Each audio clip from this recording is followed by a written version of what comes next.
Hello po sa lahat po ng mga Capricorn. Kumusta po kayo? Ayos lang po ba kayo dyan mga dude? Sa lahat po ng mga Capricorn. Ito po ang extended. Mga dude, ito po ang inyong extended or additional. Sa mga nag-comment po or nag-request po ng additional. Ito na po yun mga dude, yung March 2024 money reading po ninyo. Yan po mga dude. Lalo na po sa mga naguguluhan ngayon, hindi nyo po alam kung anong gagawin po ninyo para tumaas po ang inyong income o ano pong dapat gawin. Kayo po ay naguguluhan, mga dude. So, ito, sumisilip na ang Chariot. So, napakaganda. Yes, yan. Nagmamanifest kayo, maaring natatagalan. So, confirmation ngayon, kung ano man po yung gusto po ninyong gawin. Yung nasa isip po ninyo sa ngayon mga dude, pero hindi nyo pa po matuloy-tuloy, hindi nyo maituloy kung ano man po yan dahil nag-aalanganin ka o naghihintay ka pa ng sign mula sa Divine Universe, Divine Beings. Wow, tinan nyo ito mga dude. Wheel of Fortune, napakaswerte, napakaganda at positibo po na sagot yan mula sa Divine Universe. Wow, puro success. OMG, Six of Wands. Ayan o, mula sa kayo po ay confused energy, walang linaw, di pa makapagdesisyon, hihiling ka ng, bigyan ka ng signs ng Divine Universe na sagutin na kung ano ba dapat mong gawin.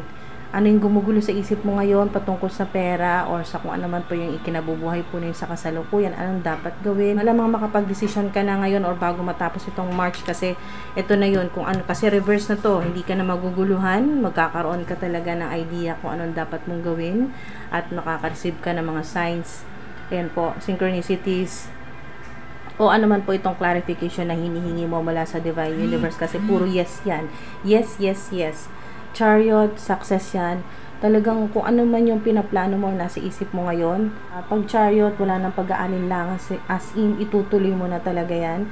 Wheel of Fortune, ibig sabihin yan, pinapakita sa'yo ng Divine Universe na ano man yung gawin mo, plano mo, nasa isip mo ngayon, gusto mo nang gawin, or kung kailan ka na ready, at kung kailan talagang handa ka na ring ma-receive mula sa Divine Universe yung mga kakailanganin mo o opportunities na hinihintay mo.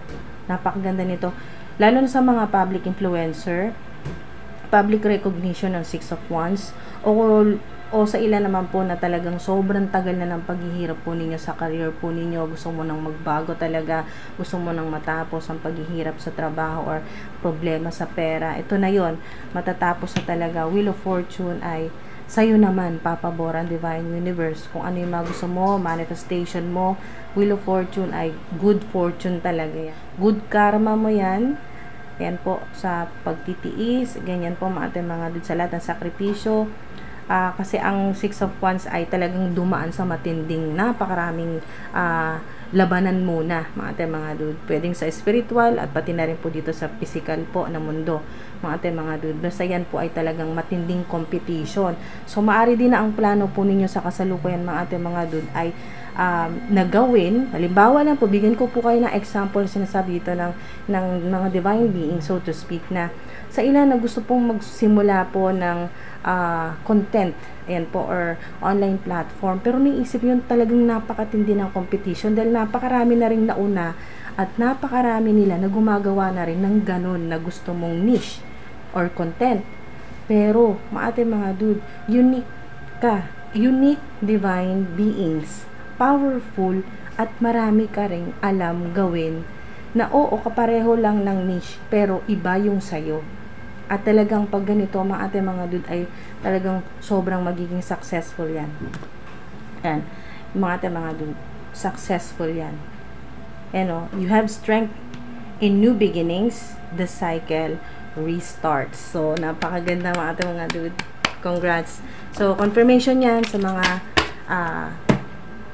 naghihintay po ng clarity, ganyan po, ng idea o confirmation, signs mula po sa Divine Universe. Napakaganda nito. Basta may Wheel of Fortune ka, napakaswerte ng gagawin mo or ginagawa mo sa kasalukuyan pero parang gusto mo nang ihinto kasi nga parang nawawalan ka na rin talaga ng gana dahil hindi mo naman nakikita talaga yung physical na success. Pero ito na yun. kung ito yung nasa isip mo na ituloy mo pa rin kahit nahihirapan ka, magiging matagumpay. Sa ilan gustong magpalit na, kung ano yung nasa isip po ninyo, gusto mo magpalit, gusto mo na ng, or bagong career path ito, mga dude, ano man yung nasa isip po ninyo, basta yan po yung magiging resulta niyan. Sa ilan, meron dito gustong mag-abroad or mag-explore po sa iba't ibang bansa. Bahala po kayo, basta kung ano man po yung nasa isip o yung plano po ninyo. Kasi puro movement po ito. Maaring kayo po ay talagang pangarap po ninyo na maging sikat na traveler. Di ko po alam, basta kung ano man po yung nasa isip po ninyo, yung pangarap po ninyo, yung magpapasaya sa inyo, at talagang gusto mo talagang malaman na magiging mayaman ka ba, magiging successful. Yes, as in super yes. Yes. Long yes na po yan, ating mga confirmation yan. Okay? So, pero sumisilip ang let go. So, let go mo daw ang takot. Ayan po yung sinasabi sa'yo ng divine beings. I-let go ang takot. Within the next few weeks, magkakaroon ng linaw, magkakaroon ng sagot, o ito na yung mga opportunities na maglilitawan na talaga, mga dude. So, babaligtad na yung mundo mo, magre-restart talaga, as in, sobrang nahirapan ka. Within the next few weeks, yung ilan naman po sa inyo ay within the next few months. Nakikita mo na, wow, napaka-positibo pala ng resulta ng decision mo. So, yan, magkakaroon ka na rin ng peace of mind dito po. Sa kayo po ay hindi talaga makapagpahinga yung isip po ninyo dahil talagang gulong-gulo po kayo. Yan, peace of mind. Magkakaroon ng solusyon yung problema po ninyo, mga dude, sa pera, or kung ano po yung nasa isip po ninyo, no? Trabaho, career, creative project, not the right time para sa ilan. Yan po. Maari po na yung ginagawa po ninyo ay gusto po ninyong ihinto dahil nga sobrang marami ka na napagdaanan, napakahirap, mga dude. At question mo na rin ang divine universe na sa tagal ng pagtsatsaga mo, wala pa rin. Hindi mo makita talaga yung sinasabi dito na physical na success o yung talagang material success. Yung makikita mo talaga na tangible, o yung mahahawakan mo talaga na pera or cheque o dollar bills, so kung ano man po yan, mga dude, nahahawakan, na ipambibili mo talaga, na ipang shopping mo, na ipambabayad mo ng mga bills, not the right time. Hindi pa kasi, kumbaga, mga dude, hindi pa agad-agad sa ilan. So ngayong March pa lang magsisimula. Sa ilan naman po, ito na yon. Yes, yan. Natagalan man, pero magiging matagumpay, mga dude. Ayun, the situation will improve talaga. Magbabago ang sitwasyon po ninyo. Ayun, kasi nga magre-restart na yung cycle. Magsisimula ulit. May mga pagbabago. At faith mo to. Calling mo to, mga dude, na talagang maging masaya ka na, dalhin ka na sa swerte at good karma mo at destiny mo yan. Na, ayun, sa ilan, kayo po ay maging sikat na public influencer, o business owner, o kayo po ay makilala po sa globally, kasi ito sa buong mundo or sa internet. Meron pang madalas magbiyahe or makapagtrabaho sa ibang bansa. Wow. Okay, so mga dude, mag-i-improve yung sitwasyon po ninyo. Huwag kayong mawala ng pag-asa. At ayan, it's up to you. Ikaw na talaga magdesisyon. Kung ano nasa isip mo, ikaw na bahala. Kasi ito yung magiging outcome niyan. Ayan yung magiging resulta ng desisyon mo. Wow.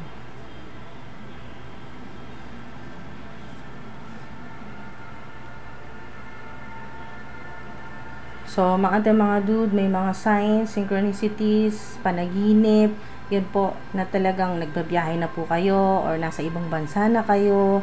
Yung maganda na yung sitwasyon po ninyo or napanaginipan na po ninyo na kayo po ay nagsasalita sa harap ng maraming tao, public speaker sa ilan, or sikat na po yung inyo pong online platform, yung marami na pong nag-email, nag-reach out po sa inyo sa kung ano man po yung ginagawa po ninyo, product, services po ninyo, or nasa panaginip po ninyo na nakasakay ka na sa kotse na pinapangarap mo, no, o luxurious car, o kung ano man po ito, mga dude, na signs mula po sa Divine Universe. Meron dito ibon, dahon ng laurel, kabayo, may ancient Egypt, or may nakikita po kayo mga scriptures o mga sign symbols na may connection sa ancient Egypt sa ilan, or ang ilan po sa inyo, sign ito ng abundant success po ninyo, na magbabago na talaga yung career ninyo, mga dude, or yung pananalapi ninyo, hindi na kayo mahirapan sa pera, abundance na talaga yan, mga dude. Sa ilan na nakapanaginip po kayo or mananaginip ngayong March ng nagbabiyahe po kayo sa ibang bansa or nakatira po kayo sa ibang bansa, o may pinuntahan ka sa panaginip mo na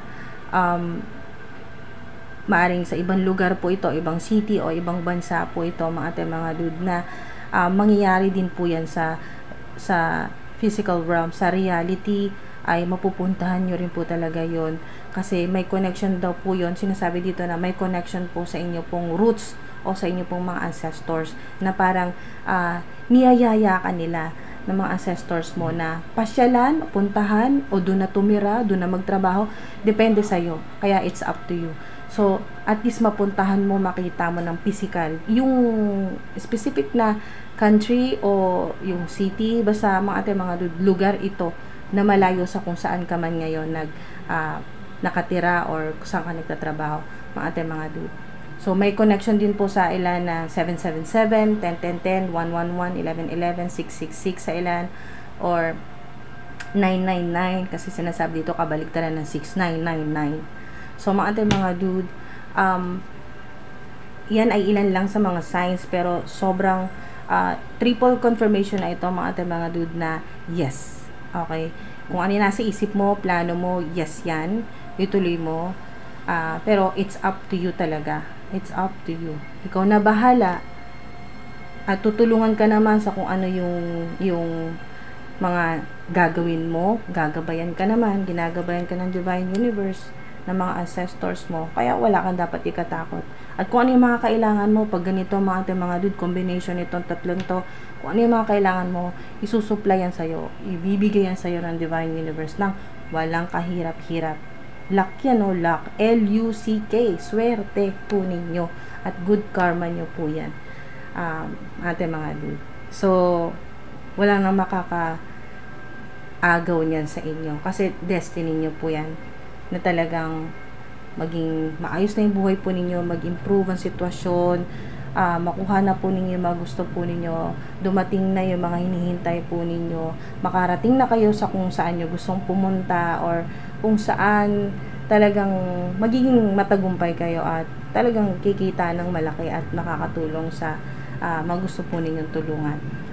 So, yan po yung mga clue, mga signs. Maraming salamat po mga dude sa mga tumapos po dito sa video na to. Maraming salamat po sa like, subscribe, sa mga nagko-comment. Thank you po. Ingat po kayo.